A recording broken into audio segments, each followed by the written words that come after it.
गए सर। ठीक। बता दिया, एनर्जी दिया था। Hello hello check. Hello hello hello hello hello hello hello hello hello. देखिए जरा, मैं वही जयकारा बोलूंगा जो मैं लड़ाई में बोल के फतेह हासिल करता हूँ। बोल दादा किशन की जय, दादा किशन की जय। ये मेरा नारा है अहिरों का, जो सेना में अटैक करते हैं उस टाइम इस नारा को बोल करके और छाती चौड़ी करके दुश्मन पर चढ़ जाते हैं और उसको गिरा करके जब ही दम लेते हैं। और बदकिस्मती से अगर बैठ जाओ बाबूजी, बैठ जाओ। जितने पीछे बैठे हैं आप लोगों से निवेदन है कि आप सभी लोग आगे आ जाए, जो चेयर खाली है सभी लोग आए। एक बात है, मेरी उम्र 83 साल हो गई लेकिन मैं कुर्सी पर नहीं बैठूंगा। सब लोग आगे आ जाओ, जल्दी कुर्सी जल्दी। पर नहीं बैठूंगा। वाह। देखिए आज मैं एक बात बताना चाहता हूँ कि चिंगारी कहाँ से ज्यादा उठी। गुजरात में राजकोट मेरे को मुख्यमंत्री इससे पहले थे, उन्होंने बुलाया और ये हेमंत भाई ने नाम दिया कि एक हीरो का लड़ाई का गढ़ का बचा हुआ एक कैप्टन रामचंद्र है हरियाणा के अंदर, उसको प्रधान मुख्यमंत्री का उसको बुलाइए। उसको मेरे को निमंत्रण आया मुख्यमंत्री का। मेरा 18 नवंबर यहाँ होते हुए मैंने आर्मी हेडक्वार्टर से परमिशन ली कि मुझे गुजरात जाना है। और जब मैं गुजरात गया, जब हेमंत भाई का वहां प्रोग्राम देखा तो उस टाइम पर अहीर रेजिमेंट के लिए 32,000 अहीर इकट्ठे थे, जिसके अंदर 16,000 तो मेरी बेटियां जो जवान वो थी, माताएं 1,000 से कम नहीं थी। ये चिंगारी वहां से उठी और ये भाई बार बार आते हैं। विजेंद्र भाई ने उस चिंगारी को एकदम से अपने अंदर समेट लिया और ये आप चिंगारी उठ गई है। मोदी जी की रैली हुई थी रेवाड़ी में एक्समैनों की, हमने एकदम उनको कुर्सी पर बैठा दिया था। और अब हमारी एक्समैनों की यही ताकत है कि हम सरकार को गिरा भी देंगे। भाई आप डिफेंस का काम ठीक कर रहे हो, हथियार दे रहे हो, जवानों को वस्त्र दे रहे हो, खाना अच्छा दे रहे हो, सब नीचे से नीचे गिरे हुए को आप ऊपर उठा रहे हो। अरे भाई रेजिमेंट के अंदर तो हम भी गरीब हैं, भाई गरीब हैं हम, हमारी कोई रेजिमेंट नहीं है तो हमें भी उठा दो ना। लेकिन राजनाथ को कुछ अकल ही नहीं आ रही। क्यों? उसके पास तो 2-3 यूनिट है, इसलिए वो क्यों आए? देखिए साहब, राजपूत के घर में बेटा पैदा होता तो उसकी माँ बोलती बेटा 10वीं पास कर ले, राज रेबल में चले जाना, वहां से लेट लोट काया बात ना बनी, रेबलो बेवकूफ, राजपूत में चले जाना, वहां भर्ती होगा। यही हालत हमारी बहन सरदारनी के पैदा होता है, वही हालत होती है। सिख में चला जाना, पंजाब में चला, सिखलाई में चला जाना और वो चला ही जाता है। यही जाटों में है। अब अहीर का लड़का कहां जाए, कहां जाए? मुश्किल है। देखिए ये लड़ाई तो लड़नी पड़ेगी, इसमें चोट भी लगेगी, हो सकता है हमारा जैसे कि जान भी चली जाए, परवाह नहीं है, जान चली जाए जाने दीजिए, लेकिन बच्चों के लिए तो हो जाएगा। अब मैं यहाँ एक बात पूछता हूं कि जो उत्तर प्रदेश के शहीद बच्चे हुए थे, मेरी बाई बाजू, भाई की बाजू बाई होती है, भाई बाजू के मेरे उत्तर प्रदेश के शहीद हुए थे, उस परिवार से कौन कौन है? हाथ उठाओ, हाथ उठा लो। उत्तर प्रदेश से जो है उस परिवार से, वो उत्तर प्रदेश से तो सब आ जाओगे, उस घर से कौन है? बड़ी अफसोस की बात है। देखिए 22 जवान मेरे बराबर लड़े और 22 जवान वहां शहीद हो गए, और उस घर का एक भी बच्चा यहाँ हाजिर नहीं है। कमाल की बात है, ये ठीक नहीं। आगे विजेंद्र साहब से मेरी रिक्वेस्ट है कि आगे जब भी प्रोग्राम होता है उनको बुलाइए ताकि मैं उनको बता सकूं। सबसे पहले हौलदार बलबीर सिंह, जो मेरा खुद उस्ताद था, मैं तो उस टाइम सिपाही था। हौलदार बलबीर सिंह मेरठ का है।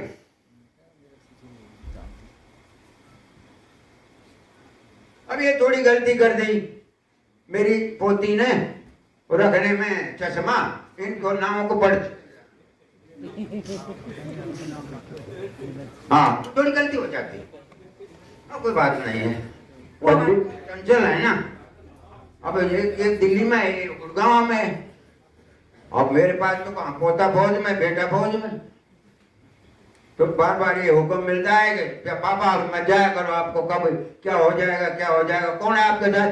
अरे मैंने कहा मेरे साथ मेरी पोती है ना, मुझे क्या डर है, तुम चलो फौज में। पोता की बेटी बोली दिल्ली में है उसकी सर्विस, बाबा मैं आ जाऊं? बेटा तू अपनी हाजिरी लगा, नहीं तनख्वाह कट जाएगी, मैं तो पोती को लेकर जाऊंगा। हाँ तू अपनी ड्यूटी कर। तो भाई ये है, आप बोलिए साहब। बलबीर सिंह, सूरजनाथ सिंह, तिलकधारी, कृष्णा मुरारी, लालू प्रसाद जी, गयादीन, जगंदर सिंह, बाबू सिंह,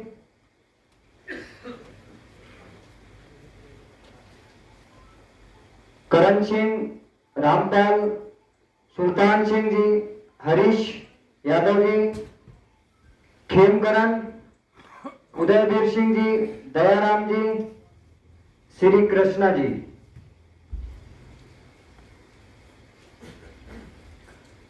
रामस्वरूप जी, राहीमाल जी, राज बहादुर सिंह, शीतल प्रसाद, सत्यादेव,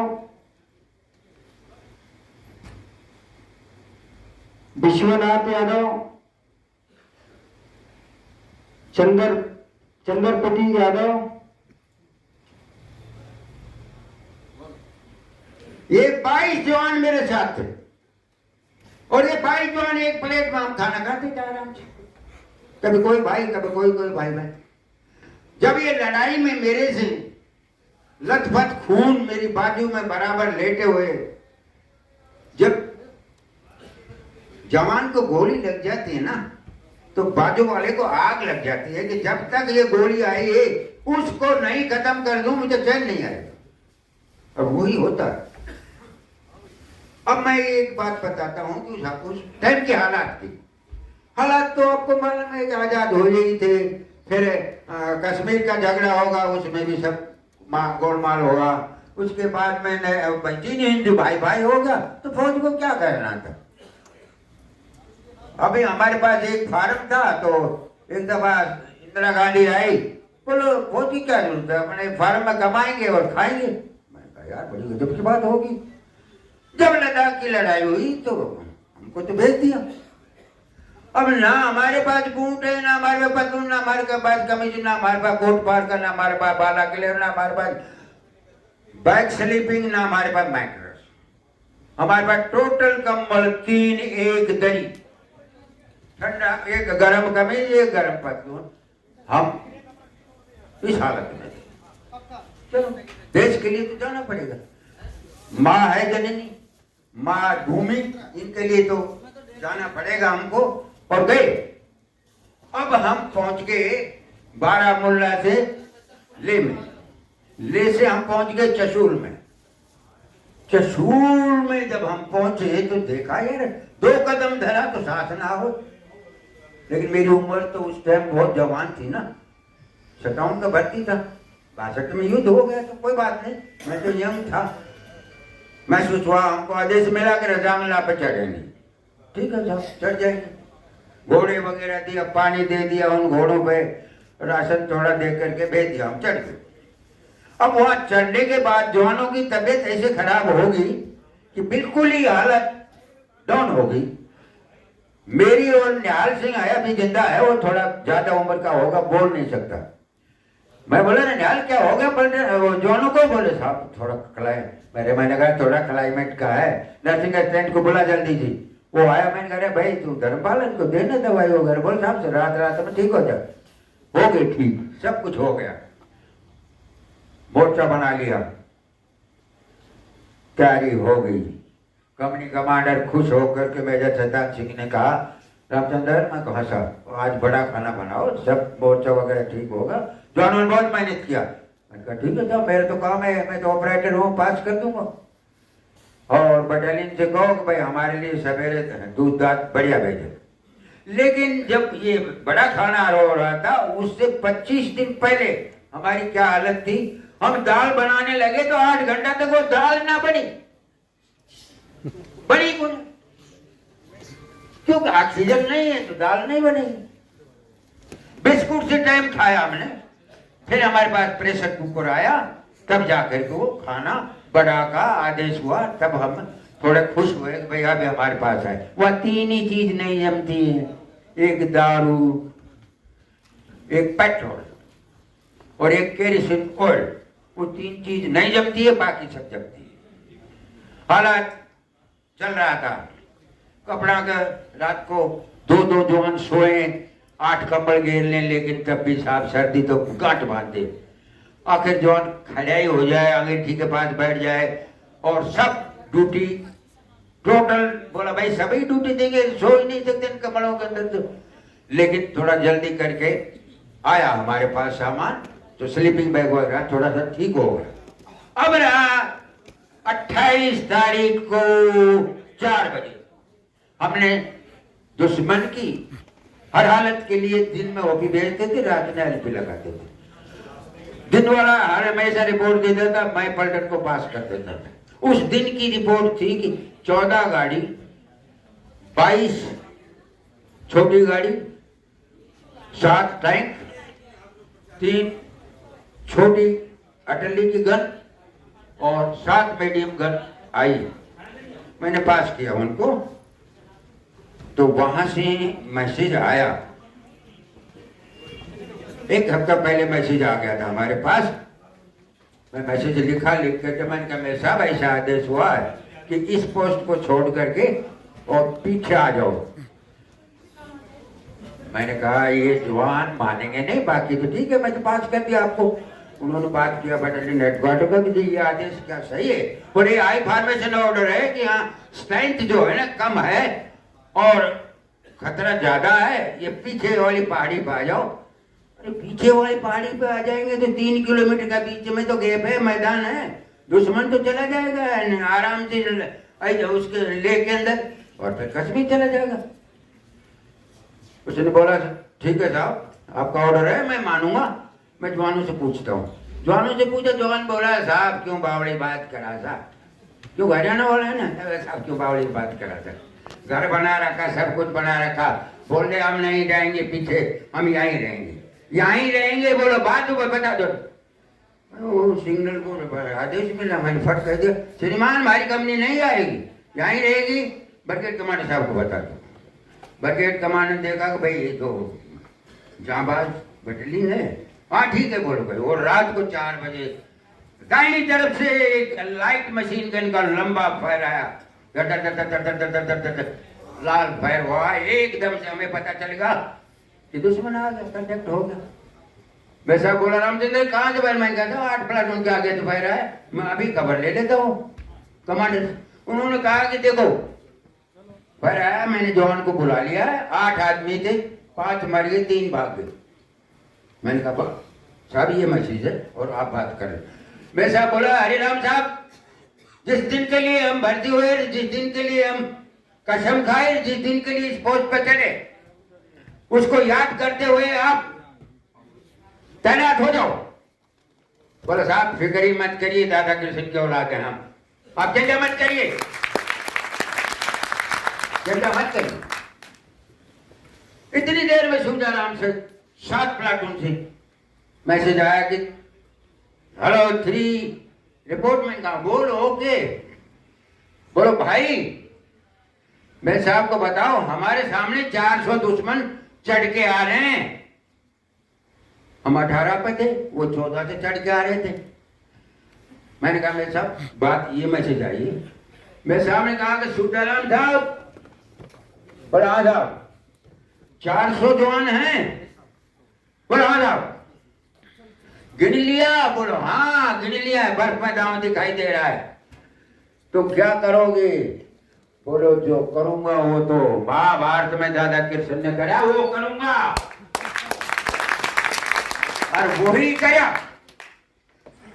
बोला कि साहब मेरी मार जाने दे, हमने सन सीमित है, और जब 250-300 की मार में आया तो एकदम से ऐसे भून दिया जैसे भेड़ लौट जाए बीमार होकर, सब लौट गए। अब उनकी हालत क्या थी साहब? 4 लाइन थी, आगे वाले की राइफल, पीछे वाला 3 खाली। अगला मर गया तो दूसरा राइफल पकड़ ले रहा। बड़ी देख रहा हूं, मैंने कहा बड़ी ताजुब की बात। लेकिन हमने पहला भी मारा, दूसरा मारा, तीसरा मारा, चौथा भी मारा, सबको गैप भर दिया, खत्म। हमारे ऊपर बम्बारमेंट ऐसा हुआ कि बस बोलो मन्ना। अब मैं तो क्या बताऊं आपको, लेकिन इतने घोड़े आए हमारे चाइना के कि हमारा सब कुछ उखाड़ दिया। जो घोड़ा आया जमीन में घूम करके पाड़ ले जाए तो कई घोड़ा हो जाए, लेकिन जवानों ने हिम्मत नहीं हारी। घोड़ा फटा, कमांड पोस्ट के साथ स्प्लेंडर आया, मैं साहब के कंधे पर लगा। मैं बोला साहब लग गया? बोलो लड़ाई में लगता रहता है। मैंने कहा खून ज्यादा क्यों? मुझे दिखाई दे रहा है यहाँ खून आ रहा है, खून ज्यादा आ रहा है, मैं पट्टी बांध देता हूँ। बोले ले बांध दे, तेरी मर्जी। दूसरा अटैक आ गया 7 के ऊपर, वो भी नाकाम कर दिया। 8 पे अटैक आ गया, पहला नाकाम कर दिया। चौथा अटैक फिर 8 पे आ गया, नाकाम। लड़ते लड़ते 7:15 हो गया। अम्नेशन हमारा सीमित। अब आप जानिए ठंड के अंदर उस 303 राइफल को कैसे कोप करें। आप लोगों को देखा होगा तो आप लोगों को मालूम है, नहीं नए बच्चों को तो नहीं मालूम, पुरानों को मालूम। उसको कोप करने के लिए बड़ी मुश्किल होती है। लेकिन हमने ये कहा कि जवानों को तुम लाइट मशीन गन की मैगजीन में भरो। हमने से एक ही होता हो, तुम्हारा फायर करने की जरूरत नहीं, लाइट मशीन गन ही फायर करेगी। और लाइट मशीन गनों ने ऐसा फायर किया, एक लाइट मशीन गन की बैरल गर्म होकर के नीचे गिरेगी, ऐसी हालत से फायर हुए। जब हालत ये हो रही थी, नफरी कम थी, दुश्मन का बम्बारमेंट बहुत तेज था, हिम्मत नहीं हार रहे थे जवान। सीताराम साहब की मैसेज आए कि साहब बोला हाँ। बोले दुश्मन पीछा से आ गया, मेरे पीछा से आ गया। बोला हाँ। तो बोलो संभालो। बोला साहब संभाल लिया। मैंने कहा उस 7 प्लाटून में सिंहराम, लाइस नायक, 2 चाइनीज का सिर पकड़ के आपस के अंदर ऐसा मारा, 3 दफा मारा तो दोनों चाइनीज खत्म। मेरे तीसरा को पत्थर के मार के गिरा दिया।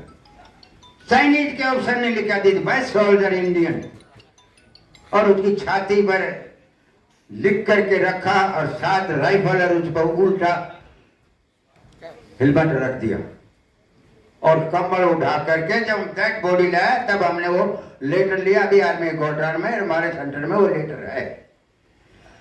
अच्छे सोल्जर की इज्जत दुश्मन भी करता है। क्यों? कि वो देख रहा था कि ये जो लाइस नायक है कितनों को मार चुका, हमने तो मारा है। हमने सामने का सब अटैक खत्म कर दिया, लेकिन बदकिस्मती से 1000 की नफरी थी, पीछे से अटैक आ गया। पीछे से अटैक आ गया तो मैंने कहा मैं साहब मैं पता करता हूँ ये वो कंपनी हेडक्वार्टर में जो हमारी मदद के लिए आगे क्या है।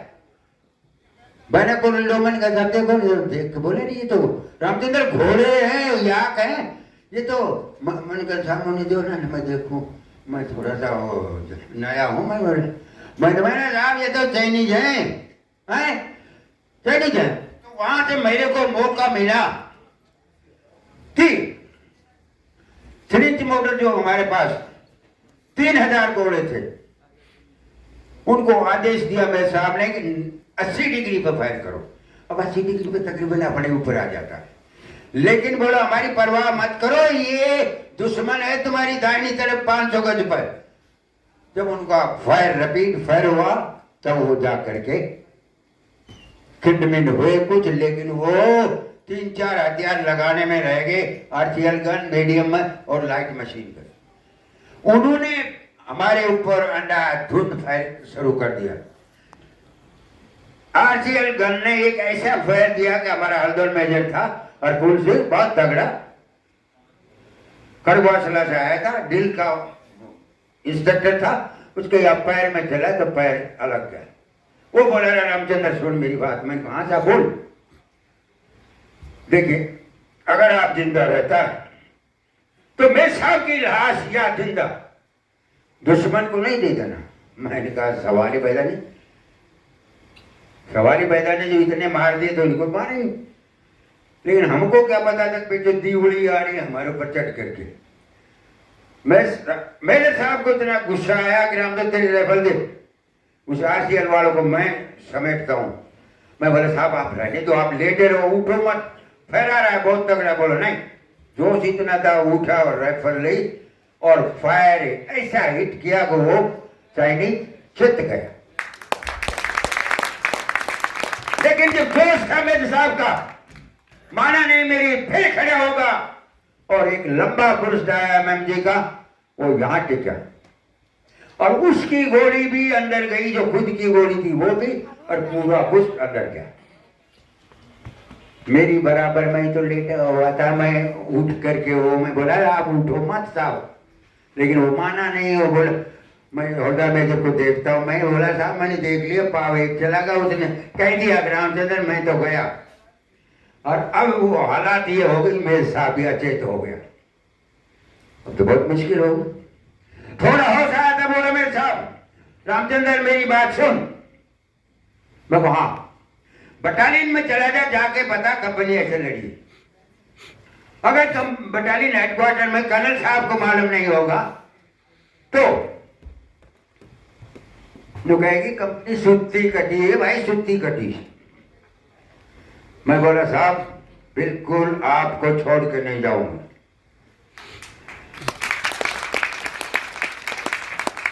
बोला क्यों ना जाओ, मेरा ऑर्डर है। मैंने कहा आपने हर लेक्चर में बताया है कि लड़ाई के अंदर एक सिपाही का भी ऑर्डर चलता है, आज मेरा ऑर्डर है, मैं नहीं जाऊंगा, आपको लेके जाऊंगा। बोलो मैं कंपनी के साथ शहीद होऊंगा तो मैं के बचूंगा, लेकिन जब तक मैं जिंदा हूं आपको छोड़ूंगा नहीं।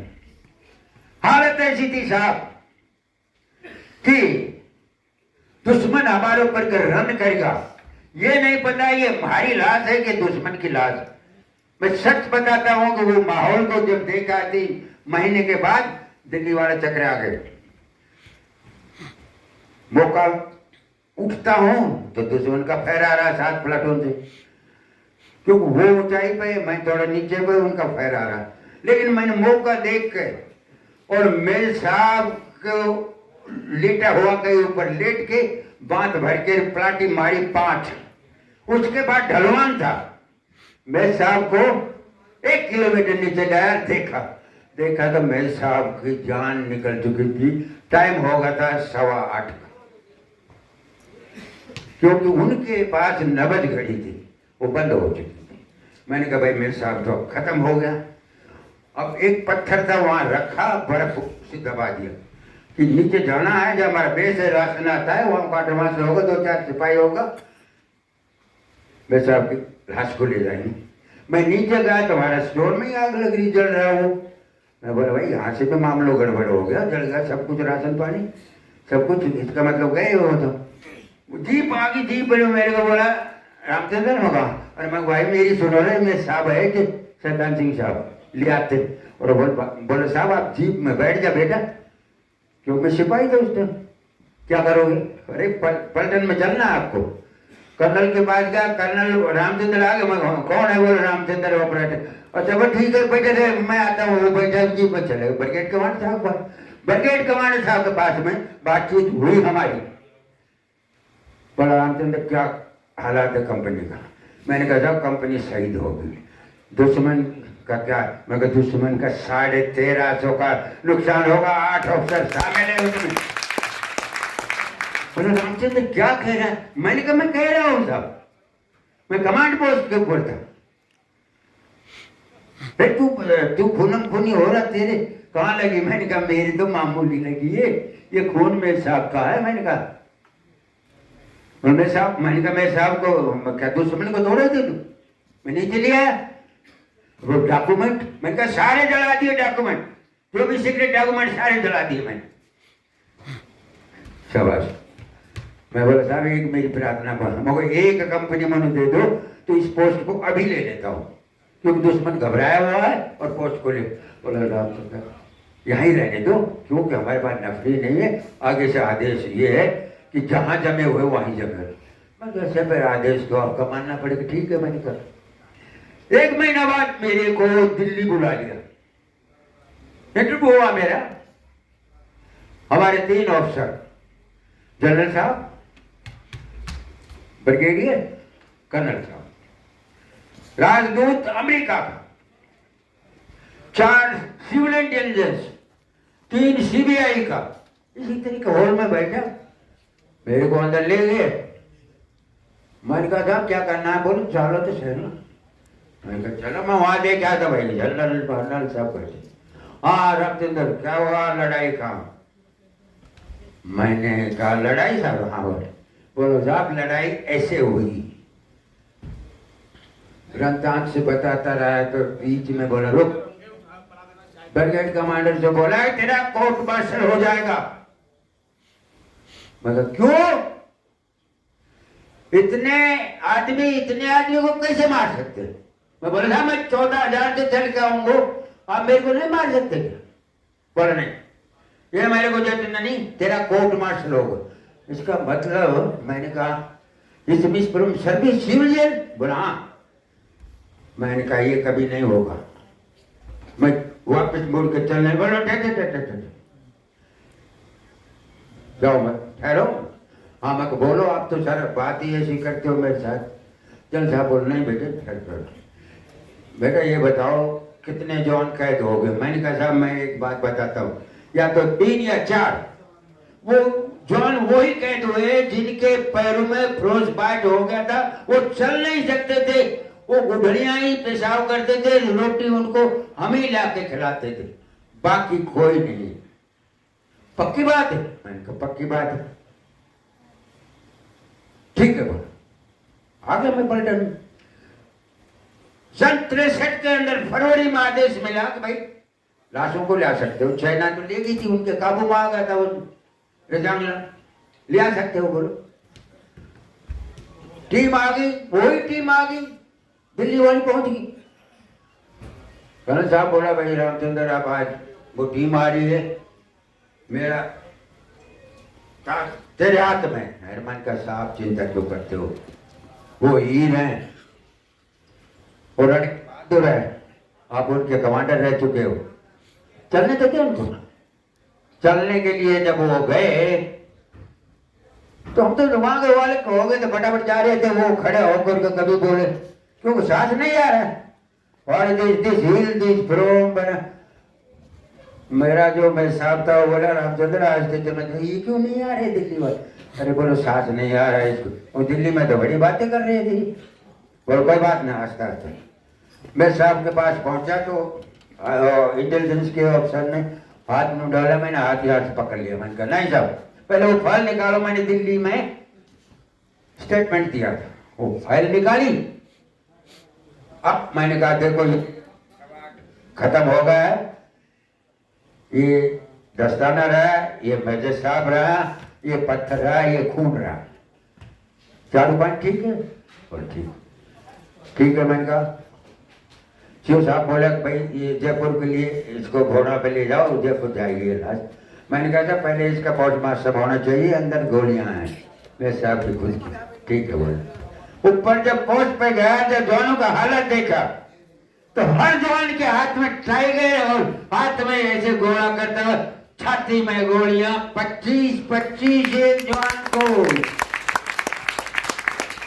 नरसिंह पाल धैया ने पूरी प्लाटून को बैंडेज लगा रखा, लास्ट वो जो इंजेक्शन था उसके हाथ में गोली, छाती में, और ऐसे इंजेक्शन मैंने कहा साहब देख लिया। जब वो जगह को देखा उन्होंने, दिल्ली वालों ने, और हमारे ब्रिगेडियर बाद में chief of the army service बने, उन्होंने उसको देखा तो वो रो पड़े, एक आंख उनकी पत्थर की थी, लड़ाई में खराब हुई थी, रो पड़े और आंख को उठा के कर्नल साहब ने दिया। और मैंने कहा साहब आपके बच्चे थे और बच्चों ने खेल खेल में आपको दिखा दिया कि चाइना का नाक हम तोड़ सकते हैं, ये हमारे अंदर आयरू में दम है। बोला बेटा वास्तव में दम है। मैंने कहा अगर ये पास कर जाते तो मैं अपना मुंह से तो नहीं कहूंगा कौन सा एरिया चला जाता, लेकिन ले में जाने के लिए इनको आसान होता। आगे जब उन्होंने देखा, मैं बोला ये हाथ हमारा नहीं है, चाइनीज का पड़ा है, हमारा हाथ हर आदमी के साथ जुड़ा हुआ है, ये ग्रेनेड है, ये छूटा नहीं, उसका गोली लगी है, अब इसको हम ही अनप्रेम करेंगे तब बात बढ़ेगी। मैंने कहा साहब अब अगला पोस्ट पे चालो। दिल्ली वाले बोले नहीं आपने तो कब बताया, बोला तो मैं कहा साहब आप तो मेरे कोर्ट मार्शल ले रहे थे, बोला हमको नहीं मालूम था कि आप ऐसे लड़ाई लड़ सकते। मैंने कहा सर हमारी प्योर 2 बटालियन है, एक 13 और 11, जहां भी मोर्चे पे लग जाती है उस मोर्चे को फतेह करती है। हमारी बटालियन को 2 टाइम मिला है, एक जगह पर बैठ के दुश्मन को रोकना और एक दुश्मन पर अटैक करना। 71 में एक बटालियन ने 2 बटालियन पर अटैक कर दिया लोगों वाले के ऊपर राजस्थान के अंदर, जिसके अंदर 132 मारे और सारी गाड़ियां उनकी कैप्चर कर ली। तो मैंने कहा सर ये जवान हैं हमारे। अब वो मैंने आत्मा से सोच करके 74 आदमियों का नाम दिया था अवार्ड के लिए, 74 आदमियों का। और मैंने ये सोचा था 60-65 को तो जरूर मिलेगा, क्योंकि जवान लड़े, छाती में गोली खाई, पेट में किसी नहीं खाई, वो मिलना चाहिए ना, मिलना चाहिए ना। लेकिन वो सरकार ऐसी थी कि जब लड़ाई हो रही थी डिफेंस मिनिस्टर और दूसरा गृह मंत्री फौरन में थे, पता कर लेना कि जो यार ने दोनों फौरन में थे, यहाँ लड़ाई चल रही थी। कमाल की बात है। हमको क्या मिला? कुछ नहीं मिला। 8 वीर चक्र, 1 परमवीर चक्र, 4 सेना मेडल। अब बताइए 114 शहीद होगा और 114 गोली भी खाली छाती में, फिर भी ये अवार्ड मिला। ये अवार्ड में वो सरकार ऐसी थी कि क्या कहूं, कैसी भी नहीं थी। मेरा इंटरव्यू हुआ ताज होटल के अंदर, मुझे बुला लिया गलती से, ताज होटल में बुला लिया, सारी पार्लियामेंट बैठी थी सब, सोनिया गांधी, राजीव गांधी, ना ये अपना ये है पप्पू, ये भी बैठे, लालू प्रसाद भी बैठे, गुलाम जी भी बैठे, मतलब सारी संसद बैठी थी। अच्छे अच्छे बुलाए थे, इसमें परेकर साहब थे, बॉक्सिंग लड़ने वाली लड़की थी, अच्छे हीरो थे, सब बुलाए, सबका बात हुआ, सबका भाषण हुआ, सबको। बाद में बोला कि कप्तान रामचंद्र, मैंने कहा साहब बोले 5 मिनट क्या आप लीजिए। मैं बोला सर बहुत बहुत धन्यवाद, आपने मेरे को 5 मिनट दिया, मैं एक बात पूछना चाहता हूँ। बोला हाँ।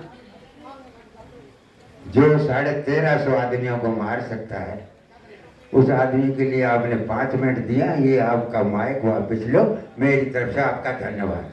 लेकिन उसका ऑडिटर था, उसी टाइम खड़ा हुआ, और कप्तान को माइक दो,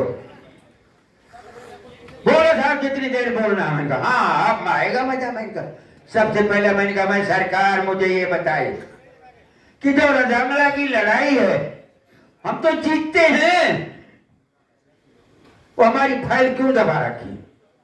उसको उजागर निकालो। हमको खुद कहते हैं कि रामचंद्र तो भगोड़ा है। हम भगोड़ा नहीं है, हमने लड़ाई लड़ी, आपने हमारी फाइल दबा रखी। क्यों सरकार? हमारी फाइल को बाहर निकालो। उस पर दीवार चढ़ रही है। आ रहे हैं तो आप आ रहे हैं, बोमडिला में आ रहे हैं, आपके काम से आ रहे हैं। मुझे ये बताओ क्या मेरा कोर्ट मार्शल नहीं हो सकता? मैं पेंशन आ गया हूं, मैंने बोला मैं लड़ूंगा, कोर्ट से लड़ लूंगा। आपने ये बताओ कि हवाई जहाज क्यों नहीं उठाए? अगर आप हवाई जहाज उठा देते नुकसान नहीं होता हिंदुस्तान का। पर चसूल में तो था हमारे पास एयरफील्ड, फिर तेजपुर में तैयार खड़े हैं, लेकिन आप कहते ना ना ना ना ना ना। क्यों डरे? तो आप डरे। हमारा हक को क्यों मार रहा है? क्यों उसको निकालो, फाइल को निकालो। मैंने कहा फिर मुझे बताओ, एक राजस्थान को छोड़ के किसी ने भी मेरी बेटी या मेरी बहन को क्या दिया? राजस्थान ने 16 बीघा जमीन दे दी, वो बेचारी गुजारा कर लेगी। लेकिन ये पंजाब, जब हरियाणा नहीं बाद में बना, मैंने कहा ये पंजाब, राजस्थान, ये सॉरी उत्तर प्रदेश, बिहार क्या दिया मैंने? अरे जिस बहनों की हमारी 18 साल उम्र, ऐसे ऐसे लड़के थे, शादी करने के बाद 4 दिन ही घर रुके थे, बुला लिया था। समझेगा क्यों की आदेश था। वो बेटियां मेरे सामने 18 साल की उम्र में, जब मैं बचने के बाद मैं जब उन गांवों के मैं अंदर गया, एक एक रिकॉर्ड है मेरे पास, तो मेरी आंखें भर आई कि ये बहन तेरी उम्र को देखते हुए, और तुम कह रही है कि भाई जो कुछ होना था हो गया, मैं दूसरी शादी नहीं करूंगी। मैंने कहा धन है दुर्गा। मैं बोला धन है। ये केस हुआ सिंहराम राम कुमार दोनों एक जगह पे है, दोनों बहनों को कोई सी ने भी दूसरी जगह शादी नहीं करी, पूरा जीवन ऐसे ही रहा। अब मैं बताऊं कि आप मुझे बताओ कि आप लोगों ने क्या दिया? भाई क्या दिया? ये तो अब जब गवर्नमेंट आई है थोड़ी सी, उसने थोड़ा सा वो किया, आप लोगों ने तो कुछ नहीं दिया। कमाल की बात है।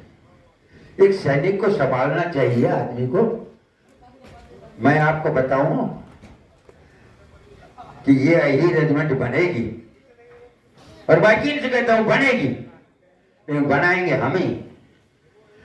अगर आपका मामा भी खड़ा है, वोट मांगे तो वोट मत देना, मत देना। उसको बोलना कि भाई रे, भाई रेजिमेंट बना हो तो वोट देगा, नहीं तो ना दे साफ। और मैंने तो हरियाणा में घर घर यही अलग जगह दिया। एक दफा मैं अपने कर्नल साहब को इनको कहा है कि एक दफा मोदी के पास चलो, हमने आपको बुलाया था रेवाड़ी, आपने कहा मैं रेवाड़ी करूंगा, एक्समैन उन्होंने कार्रवाई करी, आपको जिता दिया, आप हमारे साथ ये बर्ताव कर रहे हो। हमने इंद्रजीत को बता दिया कि बना के हम भेजते हैं, आप बोलते भी नहीं, बिल्ली की वहां पे बैठे रहते हैं। भाई आप बोलो ना, बनाने तो हम हैं। राजनाथ थोड़ा ही जीता के भेजता है, मोदी थोड़ा ही भेजा है, जिताने वाले तो हम हैं।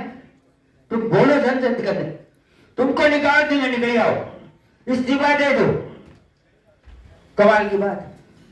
ताज होटल में मेरे को मुलायम सिंह ने वो बोला, लालू प्रसाद मेरा नेता, बोला रामचंद्र साहब, हाँ साहब मेरे पास 56 नेता है अहीर। मैं बोला तेरे पास एक भी नहीं है। क्या बोलता है? वैसे ही तो बोलता हूं। मैंने कहा एक चांस आया था सर, एक चांस आया था, लेकिन वो अपने काम लगा दी, इसलिए वो प्रधानमंत्री नहीं बन पाया। वरना था उसने मुलायम को, अगर काम नहीं अड़ाते तो लालू प्रसाद जी मौका था, कभी कभी मौका था। तो मेरे जनरल साहब ने मेरा हाथ खींच के पीछे लेगा, साहब ऐसा मत बोलो। मैंने कहा क्यों ना बोलो, अपना हक के लिए क्यों ना बोलो, हमारा बनना था प्रधानमंत्री, एक इन्होंने टांग लड़ा था, तो मालूम है मैंने सब बहुत लेक्चर हुए, सब कुछ हुआ। मैं सैनिकों और अपने भाइयों से यही कहूँगा, नौजवानों से, कि देखिए साहब, मेरा तो विचार ये है, तो एक तो मोबाइल के ऊपर ये सहूलियत के लिए चलाया है, इसमें झूठ मत बोलिए। खुद दिल्ली में है और वो बोलता है मैं दरियावाड़ी हूँ, ये मत बोलिए, ये बहुत हानिकारक चीज है। मैं आपको सच बताता हूँ, ये जो मोबाइल है आपके लिए, ये आपकी सहूलियत और आपकी जो 3-3 महीना में चिट्ठी आती थी, वो 3 मिनट में सब कुछ बात हो जाए, उसके लिए। दूसरा बात, नशा खोरी, ये हमको बर्बाद कर देगी।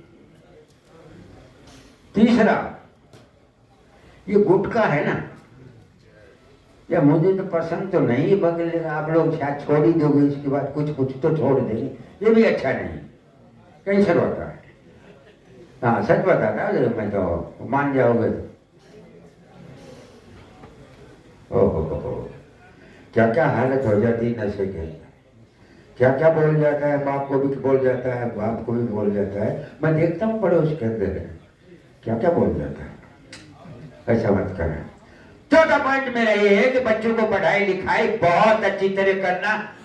जमाना बदल गया है, तो बगैर पढ़े नहीं होगा ना, तो वो घोड़ी पे भी नहीं बैठेगा, मतलब उसका रिश्ता भी नहीं होगा। मैं साफ बता देता हूँ आगे चल के, जमाना ऐसा आ गया, वो ऐसे ही रह जाएगा। और मैं कुछ गलत बोल गया तो मुझे माफ करना। जय हिंद।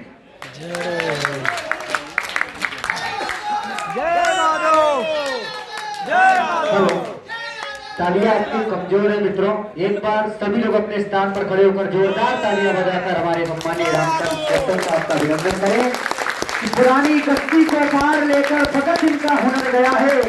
पुरानी कश्ती को पार लेकर भगत सिंह का हुनर गया है। ये नए खिवैये ये ना समझे कि नदी का पानी उतर गया है।